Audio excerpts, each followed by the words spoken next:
अध्यक्ष महाराज, सगळ्यात मोठं नुकसान शेतकऱ्यांचं होतं विद्युत पंपाचं कनेक्शन. शेतकऱ्यांचं शेतीला लागणारं विद्युत पंपाचं कनेक्शन अध्यक्ष महाराज, सरकारने तर विद्युत फ्री केलेली आहे शेतकऱ्यांसाठी, जाहीर केलेलं आहे अध्यक्ष महाराज.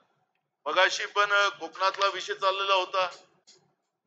इथं अध्यक्ष महाराज मोफत विद्युत दिल्याबरोबर सरकारने त्याचं फेज गेला, समजा लाईनचा तार तुटली, काही झालं, ट्रान्सफॉर्मर जळलं, तर त्याला सरकार दुरुस्त करत नाही, त्या शेतकऱ्याला दुरुस्त करावं लागतं. अनेक शेतकऱ्यांचा जीव तिथं चालला आता. म्हणजे मोफत देता तर उपकार करत नाही तुम्ही लोक, पण ते देत असताना हे सगळं जे झालेलं नुकसान जिथं होतं त्या विद्युत प्रवाहामध्ये ज्या गोष्टी म्हणजे फेज गेला, काही गेला, तो शेतकऱ्याला दुरुस्त करावा लागतो, तुमचा लाईनमॅन नाही करत. आणि त्याच्यामुळे अनेक शेतकऱ्यांचा जीव त्या ठिकाणी चालला. आणि तुम्ही विद्युत जे देतात शेतकऱ्यांना 8 तास देतात. 8 तास देत असताना याच्यामध्येही अध्यक्ष महाराज भेदभाव कसा?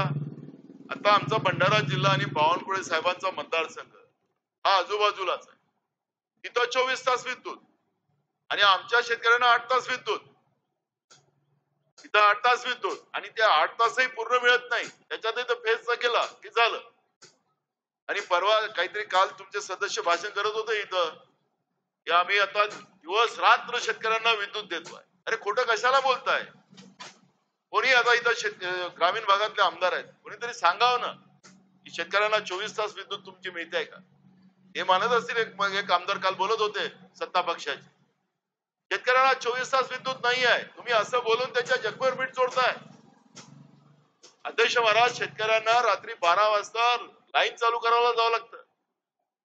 साप असेल, विंचू असतील, जंगली जनावर असतील, यांच्या ह्याच्यातून ते कसं तरी मार्ग काढतात, रात्र जगतात. शेतकऱ्यांच्या तब्येती खराब व्हायला लागल्या.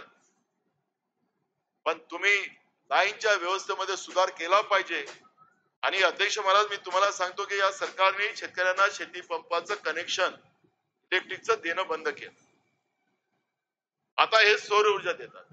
काल आमचे विजय वडेट्टीवार सांगत होते त्याप्रमाणे अध्यक्ष महाराज, आमच्याकडे धानपट्ट्यामध्ये हे सौर ऊर्जेचे पंपाचं काही काम नाही.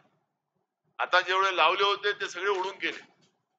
आता हे कनेक्शन देत नाही इलेक्ट्रिकचं, त्यामुळे नाईलाजानं शेतकऱ्यांना हे सौर ऊर्जा घ्यावं लागत आहे, पण ते काही उपयोगी ठरत नाही. पण 48,000 राज्यातल्या शेतकऱ्यांनी सौर ऊर्जेच्या पंपाच्या पैसे भरून ठेवलेले आहेत. कालच तुमचे सत्ता पक्षाचे आमदार ज्येष्ठ सुधीर मुनगंटीवार अर्धा तासाच्या चर्चेमध्ये बोलत होते.